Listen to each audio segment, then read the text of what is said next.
ഈശോമിശിഹായ്ക്ക് സ്തുതിയായിരിക്കട്ടെ. ഞാൻ എപ്പോഴും ആഗ്രഹിച്ച് പ്രാർത്ഥിക്കുന്ന ഒരു കാര്യം ഇതാണ്: കാണുന്ന കാര്യങ്ങൾ കണ്ടിട്ട് മറക്കാതെ പോകാതിരിക്കാൻ. മറന്നുപോയാൽ അത് ഒരു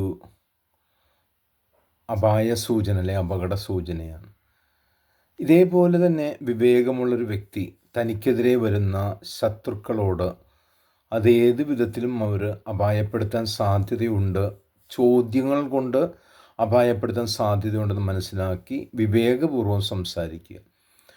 മർക്കോസിൻ്റെ വിശുദ്ധ സുവിശേഷം 12-ാം അധ്യായം 13-17 തിരുവചനങ്ങൾ നമ്മൾ വായിക്കുമ്പോൾ ഈശോയുടെ അടുക്കലേക്ക് വന്ന് ഫരിസേയ സമൂഹവും സദുച്ചേയരും ചോദിക്കുന്ന, അല്ലെങ്കിൽ ഹെറോദ്യൻ വിഭാഗത്തിൽപ്പെട്ടവരും ചോദിക്കുന്ന ഒരു ചോദ്യം ഇതാണ്: സീസറിന് നികുതി കൊടുക്കുന്നത് ഉചിതമോ അല്ലയോ? ഈശോ വേണ്ടാന്നും പറയുന്നില്ല, വേണമെന്നും പറയുന്നില്ല. മറിച്ച് ഈശോ ആവശ്യപ്പെടുന്നതാണ്: നിങ്ങൾ ആ കോയിനൊന്ന് കാണിക്കുക. അത് സീസറിൻ്റെ മുഖച്ഛായ പതിച്ചതായതുകൊണ്ട് ഈശോ പറയുന്ന സീസറിനുള്ളത് സീസറിനും ദൈവത്തിനുള്ളത് ദൈവത്തിനും കൊടുക്കുക. അപ്പോൾ ബാഹ്യമായ ലോകാവസ്ഥകളിൽ നിന്നുകൊണ്ട് രാജകീയ അധികാരങ്ങൾക്ക് വേണ്ടിയിട്ട് മുട്ടുമടക്കാനായിട്ട് പ്രജകൾ തയ്യാറാവണം. പക്ഷെ അതിനേക്കാൾ ഉപരിയായിട്ട് ദൈവത്തോട് ചേർന്ന് നിൽക്കുവാൻ ഈശോ ആവശ്യപ്പെടുകയാണ്.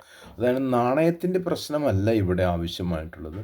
ദൈവം നിന്നെ ആവശ്യപ്പെടുന്നത് ഏത് സമയത്തും ദൈവത്തോട് ചേർന്ന് നിന്ന് കൊടുക്കുവാനായിട്ട് പരിശ്രമിക്കുക. അത് ഈശോയുടെ പ്രത്യേകിച്ച് മർക്കോസിൻ്റെ വിശുദ്ധ സുവിശേഷത്തിൽ നമുക്ക് വെളിവായി കാണുന്നുണ്ട്. ആകയാൽ ദൈവത്തിൽ അധിഷ്ഠിതമാകട്ടെ നമ്മുടെ ഓരോരുത്തരുടെയും ജീവിതം. ആമേൻ.